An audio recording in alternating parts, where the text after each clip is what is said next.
sering ya kita lihat sini ya, tapi nggak ngeh ya. Nah, ternyata namanya apa tadi? Selotetek. Ya, buat untuk mungkin nyembelih, menggal atau apa. Nggak mungkin main di padding.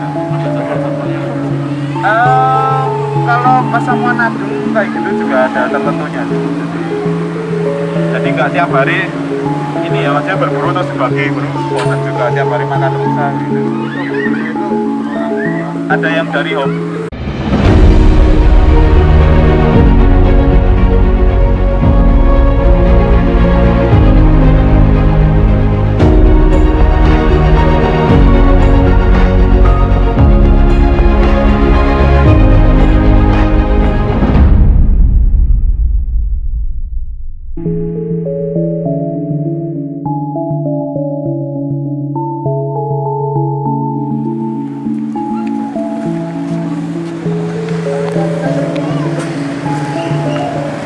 Nah, tempat di sisi belakangnya Mbak, ini tambah yang di sana juga ada. Itu namanya Selotetek gitu. Nah, tempat inilah yang dipakai untuk membawa hewan buruan tadi dari sebelah di sini. Kalau dilihat seperti yoni ya, yoni, dan memang ukurannya cenderung kecil. Kalau di Boyolali kemarin gede banget. Jadi waktu di rumah ada. Dulu setelah datang. Dan setelah di sini, di sebelah sini, ditaruh di mana atau diapakan gitu hewan buruannya gitu. Hewan buruannya akhirnya dibagi-bagikan teman, dimurak, dibagi-bagikan. Dan di sebelah sini ada dua bangsal, namanya bangsal pamurakan. Nah, itu tempat pembagian hewan. Kayak kalau kita mungkin di Idul Adha hewan kurban kayak gitu dibagi-bagikan ke muslim, tapi ini lebih ke abdi dalam, sentana dalam kayak gitu. Jadi ini ada dua. Sering ya kita lihat sini ya, tapi nggak ngeh ya. Nah, ternyata namanya apa tadi? Selotetek. Ya, buat untuk mungkin nyembelih, menggal atau apa. Nggak mungkin main di padding. Kalau pasamuan adung kayak gitu juga ada tertentunya. Jadi nggak tiap hari ini ya, maksudnya berburu terus dibagi, bosan juga tiap hari makan rusa gitu. Itu orang-orang ada yang dari hobi kan. Setelah dalam lalu ada bupati-bupati itu juga ada yang hobi ini kan berburu. Makanya di Gosari itu namanya juga sering dipakai kontur tanahnya kan kayak gini, yang di dekat Pendaringan itu. Nah, itu juga untuk kemah para bupati ketika ada Bupati Sukowati, Sragen sampai datang ke sini, mereka kemah di sana untuk berburu. Dan ini adalah salah satu pohon beringin. Salah satu ya, karena banyak sekali pohon beringin dan berpasang-pasangan gitu. Kalau di alun-alun di keraton itu berpasang-pasangan. Ini waringin wok, mungkin wong Jawa bilangnya wok gitu. Ini presentasi dari perempuan. Nah, yang di sana di belakang kacamata itu beringin jenggot, representasi dari laki-laki. Jadi sana cowok, sini cewek. Selain itu di dalam juga ada nanti binator, ada Jayandaru, Dewandaru, dan sebagainya. Dan memang terkesan kayak gitu di filosofi di keraton itu pasti ada baik buruk, perempuan laki-laki, hitam putih, kayak gitu ya. Nanti kita juga menemui beberapa yang bisa kita ceritakan untuk terkait filosofi. Ini dari ringin wok. Wok kalau orang Jawa bilangnya wok ya. Wok dari kata, maaf ya, ini nggak saru, dari kata mungkin dari kata itu. Jadi wok, dan di sana jenggot yang laki-laki. Mungkin dianggap pohon yang ini ya, mengakar kuat tapi tumbuhnya rimbun sampai ke kiri kanan, dan dianggap sebagai pohon yang mengayomi kayak gitu. Jadi itulah yang diambil dari tahun ke tahun sih, Mataram Islam menggunakan itu. Dan sepertinya itu juga mengilhami beberapa partai politik di Indonesia. Itu aja. Ya, partai P3. Ya, betul. Bukan ya.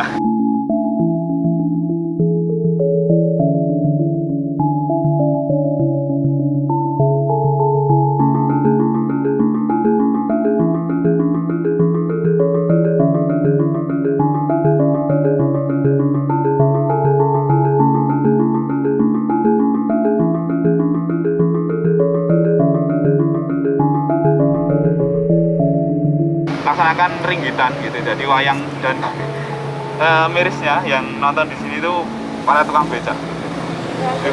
Wayang kulit. Wayang kulit tuh ya. Bukan wayang wong, tapi mahal sebenarnya itu, tapi yang nonton tukang becak. Bahkan kalau kita bisa bandingkan pengetahuan kita tentang wayang dengan tukang becak sini, mungkin lebih paham mereka daripada kita.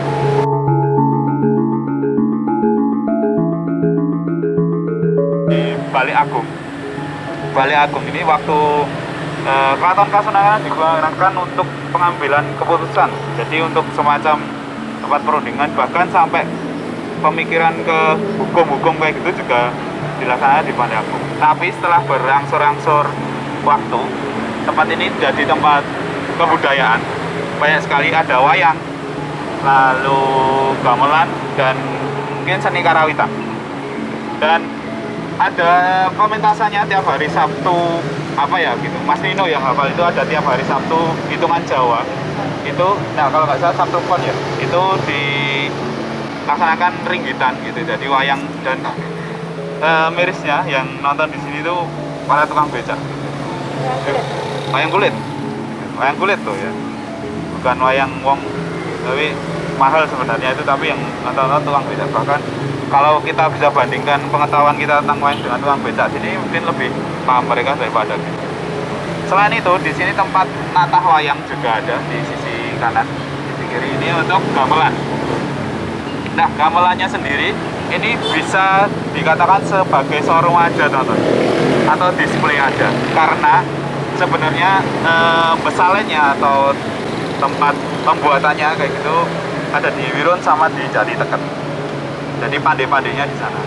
Bahkan orang yang tahu ngelaras, tahu ini ya, nadanya, tukang setem nada. Kalau gitar kan pakai stem gitu. Kalau di sana ada juga orang yang nyetem bonang, nyetem gong gitu.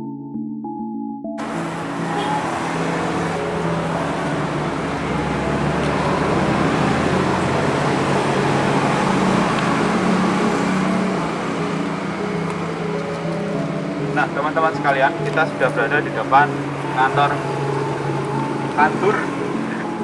Bondo Lumangso. Ada yang tahu secara arti Bondo itu harta ya? Lumangso harta yang bergerak, berjalan kayak gitulah. Nah, tetapi secara historis ternyata kantor Bondo Lumangso itu dulunya bukan bertempat di sini, teman-teman.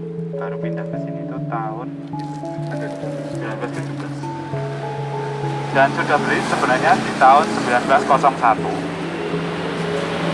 dan tergabung menjadi satu bangunan di Societet Habib Royo. Dulu tempatnya berkantor di Societet Habib Royo.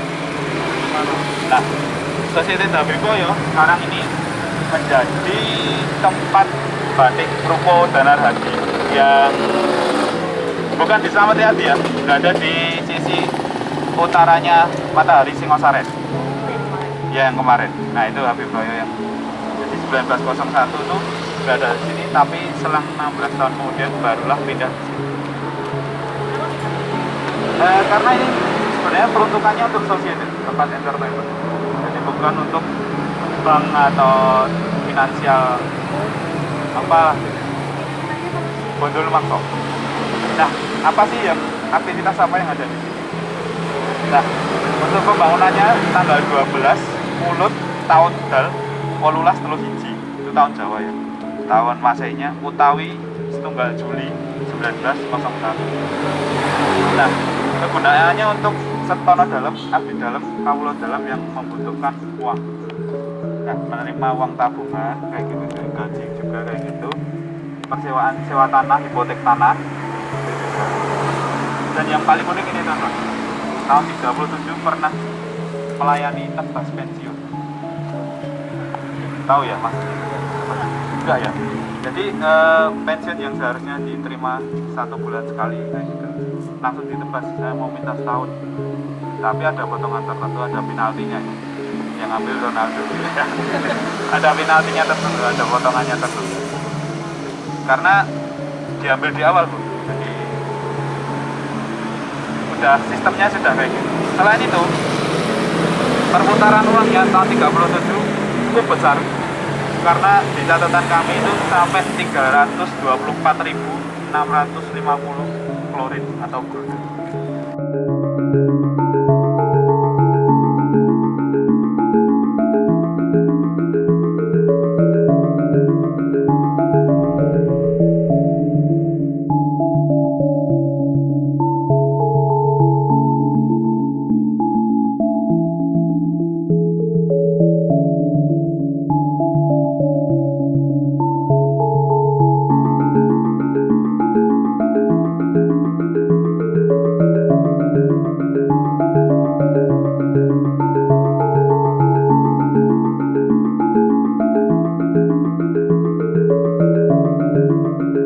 Nah, sekarang kita sudah sampai di makamnya Kiai Batang.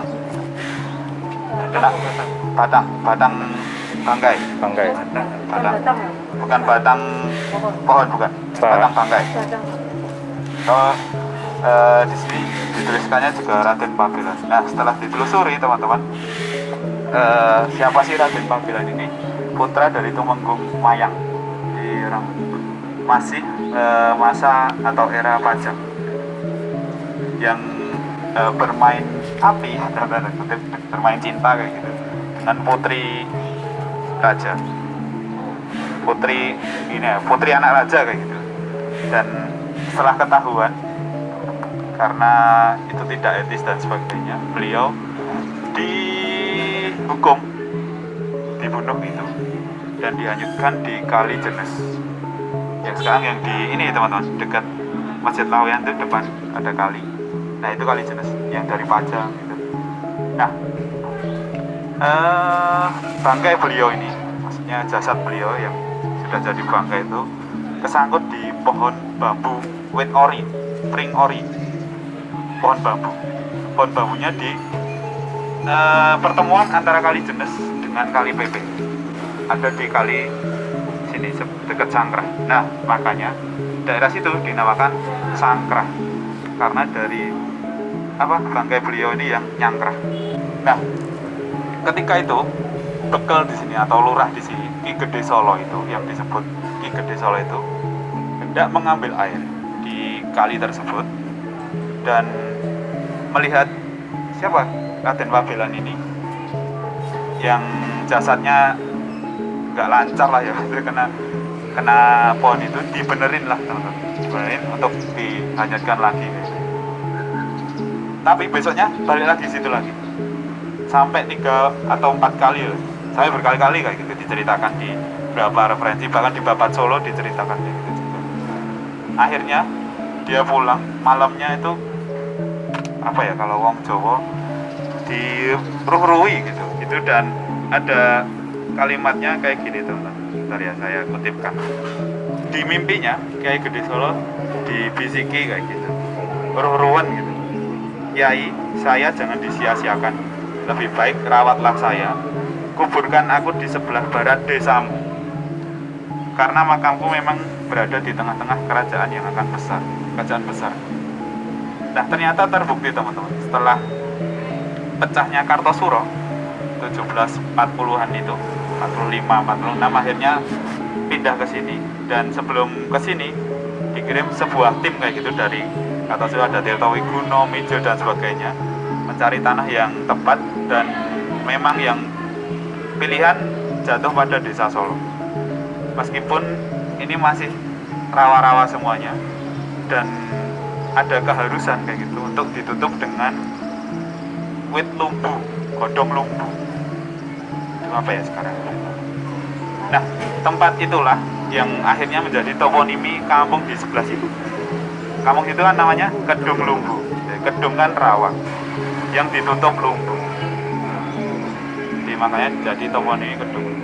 Nah, setelah itu Desa Solo ini menjadi rejo dan menjadi keraton Kasunanan Surakarta. Jadi memang betul gitu. Kalau dari bisikannya Ki Gede Solo itu yang waktu pindah itu yang ketiga ya, Ki Gede Solo yang ketiga. Jadi itu nama orang yang gelar ada urutan-urutan.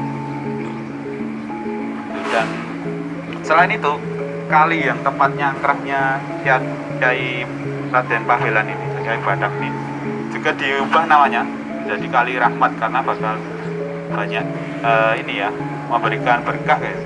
ternyata mau berubah lagi menjadi Kali Rahman. Nah sana kan terkenal dengan Kali Rahman di Sangkrahi yang depan itu, gandean itu. Alun Utara itu juga kalau kita tarik ke belakang sana itu juga sebagai bentuk kehidupan manusia. Jadi kita dari lahir suci, tidak ada nafsu kebinatangan tadi, sampai kematian itu berada di Gading. Nah Gading menjadi titik besok kita itu eksplorasi. Jadi dari lahir dan kehidupan inti itu ya inti ada di dalam keraton gedung inti. Jadi semakin memusat semakin suci. Dan alun-alun utara mengapa tidak pakai tutupan? Jadi kehidupan manusia di dunia itu ya kayak gitu, mau terik, panas, hujan, dingin, mendung dan sebagainya harus kita hadapi. Jadi tidak boleh ada penutupnya gitu. Filosofinya kayak gitu. Jadi banyak filosofi. Selain itu ternyata juga termaktub dalam langgam-langgam pocopan. Jadi dari mijil lahir sampai pocong kayak gitu, gambuk gitu. Jadi di bangunan keraton itu strukturnya kayak gitu. Jadi sangat filosofis ya. Jadi kalau teman-teman buka-buka pocopan kan ada 11 itu. Dari mijil itu lahir, gambuk Asmorodono itu ketika bertemu dengan pasangan kayak gitu.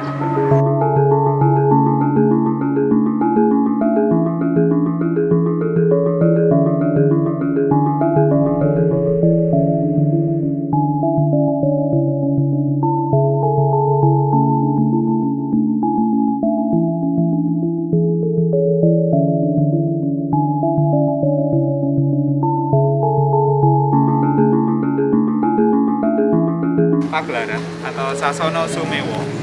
Nah tempat inilah yang digunakan untuk raja menerima tamu, melakukan kegiatan-kegiatan besar itu ada di sini. Seperti contoh ya Gerbek Mulut itu, raja keluar dari lojennya itu, rumahnya yang di tengah itu ke sini untuk melihat keramaian Gerbek itu. Selain itu ada sisi lain, sisi sosial juga. Di sinilah raja menemui korespondensi dengan warganya yang melakukan, ada yang pernah dengar Topo PP? Topo PP itu yang di alun-alun. Jadi raja dekat ke sini, rakyatnya lepas baju, panas-panas gitu. Topo itu ya berdiam diri, PP berjemur kayak gitu, menjemur diri lah. Itu sebagai bentuk protes akan hal sesuatu, tapi juga sebagai bentuk seperti permintaan pengurangan hukuman kayak gitu, yang keluarganya dihukum kayak gitu juga dilakukan dengan Topo PP. Itu kalau sekarang mungkin bisa dialami sebagai protes dalam sistem demokrasi. Bahkan itu juga dialami menjadi kayak nyemen kaki, jahit mulut. Sering ya tonton denger itu di TV One atau Twitter TV aja, di beberapa media-media gitu. Dan yang disasar mesti pembesarnya, entah itu gedung DPR, DPRD atau sejenis pemangku kebijakan lah, politis. Selain itu ini masih ini sudah sangat sempurna jika dibandingkan sebelum awal abad 20 itu masih berbentuk teratak. Teratak itu apa itu? Iup-iupan kayak gitu. Dan dibangun bagus kayak gini atas prakarsa Pakubuwono 10. Ada tugu Thomasan kalau orang bilang, tapi ada yang bilang juga Thomas Warso. Itu peringatan 200 tahun Keraton Kasunanan. Siapa sih sebenarnya Pakubuwono 10? Nah, biar nggak penasaran sampai ke bawah mimpi nanti. Ini dia. Ini waktu makmur ya. Dulunya waktu jadi Kanjeng Gusti ini Pangeran Anom kayak itu, putra mahkota itu masih kurus. Nah, ada isu yang berkembang bahwa besarnya isu ya, ini belum terbukti, bahwa gedenya badan dia atau dia melebarkan badan itu dengan sengaja untuk menempelkan rencana-rencananya. Itu isu ya Bu, makanya itu isu. Makanya saya juga belum bisa mengkonfirmasi karena banyak banget, dan ini juga menunjukkan ke pemerintah kolonial kayak gitu, bahwa aku juga punya rencana. Dan ini beberapa emang dari tamu-tamu dia. Betul, penghargaan. Pakubuwono 10. ketika umur 3 tahun sudah jadi putra mahkota. Gelarnya Kanjeng Gusti Pangeran Adipati Anom Amangkurat Sudibyo Prajaputra Narendra Mataram. Ibunya bernama Gusti Kanjeng Pakubono. Nama kecilnya Raden Mas Gusti Malikul Kusno. Jadi namanya banyak juga ya.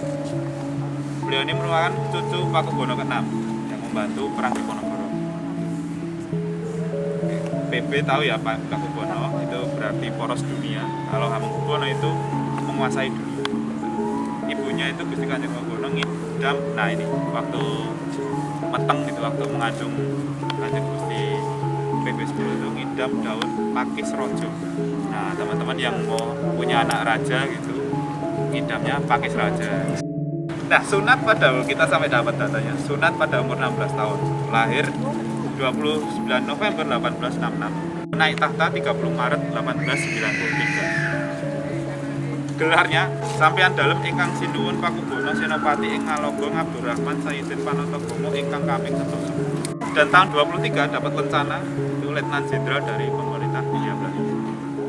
Tahun 36 dapat lencana lagi dari Gubernur Jenderal Tjarda van Stekelenburg. Dan kedekatannya dengan pemerintah kolonial sampai memanggil residen itu yang di sini itu father atau ayah, memanggil Gubernur Jenderal yang dari Batavia itu Grootvader atau kakek. Dan meninggal pada 20 Februari 39. Hubungan dengan kerajaan lain pasti ada, Laos, Vietnam. Oke, berarti dari 66 sampai ke 39 itu 34 ditambah 39 73. Hubungan dengan kerajaan lain, Laos, Vietnam, Siam, Delhi, Siak, Asahan. Makanya sini juga kalau ke dalam pasti ada nuansa Thailandnya itu. Dapat hadiah dari Raja Rama IV, jadi saling bertukar hadiah. Dan makanannya, nah ini berasnya khusus, petaninya khusus, dan dadamnya khusus. Nah makanan favoritnya sayur loncom, sate pentul, dendeng, blenyik, keberut, lalu balur goreng telur, ikan ya, nasi tumpang, pecel lumbu, lontong, gudeg, pakis. Jadi ada pakisnya lagi. Dan harus dibungkus dengan pohon pisang. Daun pisang. Oh iya, daun pisang. Gebok ya. Setelah makan, kalau teman-teman mungkin dessertnya es krim dan sebagainya, beliau beda. Namanya menyebutnya gilutan. Gilutannya tuh kencur, jahe, tumbar, asam, dikit garam, diiris dan dihisap. Disesep. Mungkin mirip kayak gitu ya. Nggak pakai teman. Dan nggak pakai, iya, apa? Dahan lebat. Kobokan sampai kobokan ya. Airnya khusus, dikasih minyak wangi dan gula. Perfeksionisme. Nah karena perfeksionisnya, beliau punya pasangan banyak. Bridgingnya bagus ya. Ada dua versi yang kita dengar. Versi pertama teman-teman, istrinya 4, selirnya 20, anaknya 63. Itu versi dari catatan presiden. Ada versi lain, punya 2 istri aja, selirnya 39. Ya, yang tercatat anaknya 34 orang, yang tidak tercatat ada 5 orang. Lalu ada tasbih di tangannya selalu. Malam Jumat, misusung, hasung sekar selalu berzikir dan ya mendoakan gede sebagainya. Nah, beliaulah juga yang mempopulerkan logo Sri Radio Laksono. Ada yang tahu ya? Betul. Itu. Logo Sri Radio Laksono. Waktu PG10 di, karena kenapa teman-teman? Karena ini representasi dari pendahulu-pendahulu beliau. Jadi Sri Radio Laksono ini gambaran dari anak Pakubono ke pertama. Contoh ya, Bendoro Raden Mas Suryo itu yang matahari. Raden Mas Sasongko itu yang bulan. Raden Mas Sudomo itu yang bintang. Kiri kanannya untuk kejayaan, lalu kesejahteraan dan sebagainya, padi dan kapas. Jadi merah putih 12 itu waktu ini Pakubono terakhir yang kan ini juga direnov lagi. Iya, berarti biasanya tertengar teman-teman. PP10, PP11, 12 memang paling banyak ditemukan PBX ya. Dan ada dua warna, merah putih itu bukan merujuk ke Indonesia, bukan. Filosofinya manusia diciptakan Tuhan dari ayah dan ibu, merah dan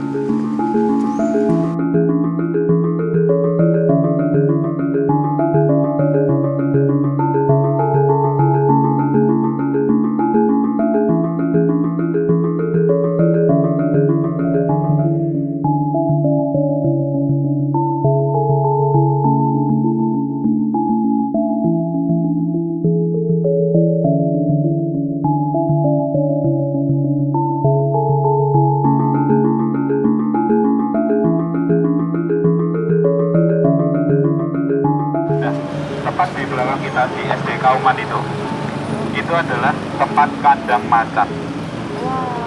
Kandang macan untuk apa? Kita punya namanya rampokan macan. Itu semacam gladiator yang di Eropa. Tapi kita melakukannya di alun-alun utara. Jadi semacam dia gladiator itu, tapi yang dipertandingkan itu ada urutannya, teman-teman. Pertama itu antara kerbau banteng dengan harimau. Lalu yang kedua harimau dengan ribuan orang yang membawa tombak. Dan itu berhenti pada, kalau ilustrasi terakhir yang kita dapat itu 1904, karena beberapa animal entusias kayak gitu memprotes, mengalami kelangkaan. Jadi agak random ya, ambil macannya itu agak random. Jadi kalau ada macan tutul atau simo tutul itu diambil ya ditarungkan. Ada macan atau harimau Sumatera, ambil ditarungkan. Ada harimau apa, tarungan. Jadi ternyata teman-teman setelah ditelusuri, tidak hanya di Solo, itu di Jogja, di beberapa kota lain, di Blitar, di tempat-tempat lain juga dilakukan kayak gitu. Nah, itu juga atas prakarsa keraton juga, karena sebagai ini ya, menaikkan status sosial mereka, karena mereka juga disebut sebagai apa ya, kalau ada tamu ageng pemerintah kolonial datang itu disuguhkan pertandingan kayak gitu. Itu sangat miris sih sebenarnya. Dan tombaknya itu dipegang sama 3.000, kalau nggak salah ini sekitar 2-3.000 orang berada di sekeliling alun-alun utara ini. Dan kandangnya itu dibuka sama abdi dalam gandeng, dipakai tombak, dipukul 3-5 kali kandangnya itu sampai harimaunya keluar. Harimaunya bahkan sampai nggak mau keluar. Dan di kiri kanannya ada semak belukar yang dibakar. Jadi hawanya panas gitu loh. Tambah harimaunya bingung juga. Pertama ditanggalkan, itu pasti kebanyakan menang harimaunya. Setelah tinggal harimau aja, 2-3 ribu orang buat tombak, dan ujung tombaknya itu dikasih racun. Jadi bisa dibayangkan ya. Macannya itu kebingungan, setelah menang lalu ditombak, diburu bareng-bareng. Jadi sampai disorot media Australia juga awal abad 20 itu. Jadi ketika macannya gini ditombak, banyak orang dipas di perutnya. Jadi secara simbol juga itu bentuk perlawanan terhadap pemerintah kolonial Belanda. Tapi mereka nggak tahu, mereka ikut menikmati nonton. Tapi mereka sebenarnya dihancurkan secara kebudayaan. Ini catatannya dari Babat Solo ya. Kyai Tumenggung Wiraguna dumugi alun-alun Pengkeran. Pengkeran itu belakang. Lajeng nyengkal Masjid Agung Beteng dalam sedaya griyanipun kompeni. Nah, yang dimaksud Tumenggung Wiraguna itu Pengkeran itu di sini ternyata. Jadi karena dalam Prabu Suyoso itu menghadap ke selatan, bisa jadi tahu Rapiak benar ditaruh situ. Ini di Babat Solo ya, saya nggak ngutip di tempat lain. Bahasa Indonesia, Kyai Tumenggung Wiraguna setelah sampai di alun-alun belakang, lalu mengukur masjid besar, benteng, serta rumah kompeni. Jadi kan karena di situ residen juga ada benteng dan masjid di situ. Nah ini yang masih debatable, karena dalam Prabu Suyoso itu memang menghadapnya ke selatan. Tapi orang-orang taunya hadapnya ke utara. Nah itu yang masih debatable. Sajane keratonnya madhep nanti, karena di keraton itu semakin pusat semakin suci tadi, semakin inti semakin suci. Dari utara ke tengah selatan ke tengah. Dan konsep itulah yang dinamakan Manunggaling Kawula Gusti. Dan tadi adalah alun-alun utara sampai ke selatan tuh Sangkan Paraning Dumadi. Jadi kita hidup lahir sampai mati itu ada tujuannya. Saya tebih saking teleng, saya kathah godhoning donya kantang langgeng. Kagubel swasana rong werna, suksma teleng langgeng ayom-ayom tentrem, amung heneng hening pungkasaning gendong wangsul yang mulanira suwung kang ngandutana kang murba masesa sadaya dumadi. Terjemahannya gitu. Semakin berada jauh di luar pusat, semakin banyak godaan duniawi yang berubah-ubah dan dikuasai oleh dua unsur yang berlawanan, hitam putih itu. Semakin memusat, semakin langgeng, tenang, tentram, tiada berubah. Akhirnya diam, kosong, tetapi ada isi. Dia sesungguhnya yang menggerakkan semuanya. Dia itu Tuhan. Jadi kita kan dari keramaian gitu. Kita lahir nggak nangis ditabok, biar nangis gitu, sampai kita diam benar-benar sendiri di tempat kita berasal lagi ke tanah. Kita sudah berada di tengah-tengah alun-alun utara tadi. Nah, Toho PP dilakukan di sini dan menghadap ke Pagelaran. Toho PP tadi yang bentuk protes tadi. Dan alun-alun tadi sebagai simbol duniawi. Kita tadi lahir dari Geladak ke sini itu duniawinya. Kita maksudnya dunianya kita gitu. Nah, dunia pasti terbelah menjadi dua bagian gitu, yang baik dan yang buruk. Nah, tempat inilah dari Ringin Jaya Dewandaru dan Jayandaru ini membelah kita menjadi dua pilihan dan kehidupan ya kayak gitu. Yang kanan itu bersifat ke religi atau ke akhirati kayak gitu, disimbolkan dengan masjid.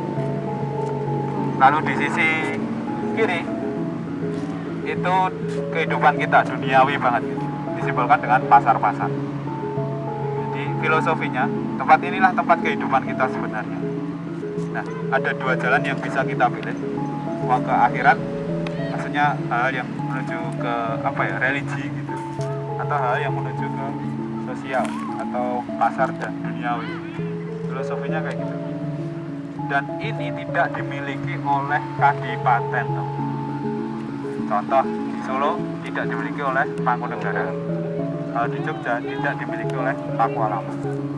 Karena kadipaten tingkatnya berada di bawah Kasunanan maupun Kasultanan. Dan syaratnya memang tidak boleh memiliki alun-alun pertama. Kedua, tidak boleh memiliki waringin kembar. Ketiga, tidak boleh memiliki dampar kencono atau singgasana.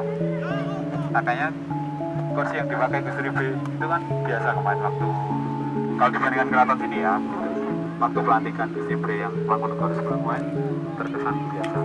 Meskipun itu juga ada nuansa Perancisnya. Tidak ada tutupan apa-apa di atas kepala kita. Itu menandakan kehidupan kita mau panas terik tadi ya, panas terik, hujan badai atau dan sebagainya harus kita lalui. Dan tidak ada yang bisa nutupi itu selain kita lakukan sendiri gitu tuh. Filosofi hidupnya kayak gitu. Nah, nanti ke belakang makin ke ini makin suci kayak gitu, ke bangunan inti keraton. Nah, makin ke belakang lagi itu makin kita menghadap sang kalih kayak gitu.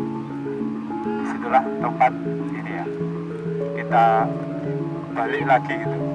Mana ke Purwogading kan dari kata sang gading menggantungkan kepada Tuhan. Jadi itulah tempat kita pulang kayak gitu. Makanya tiap Raja Mangkat itu pasti lewat belakang dan mengarah ke Imogiri. Jadi tidak diperbolehkan ketika ada tamu atau raja datang lewat belakang, itu tidak boleh. Kalau orang Jawa bilangnya koraelok, harus lewat depan sini. Jadi Supetorang, Kori, Brajanolo, Kamandungan dan masuk. Tidak diperbolehkan dari belakang. Alun-alun selatan, Panganti, Magelangan gitu tak boleh.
cuaca panas terik tadi ya, panas terik, hujan badai atau dan sebagainya harus kita lalui, dan tidak ada yang bisa nutupi itu selain kita lakukan sendiri. Filosofi hidupnya dan nanti ke belakang makin ke inti makin suci kebangunan indikator. Dan makin ke belakang lagi itu makin kita menghadap sang kali.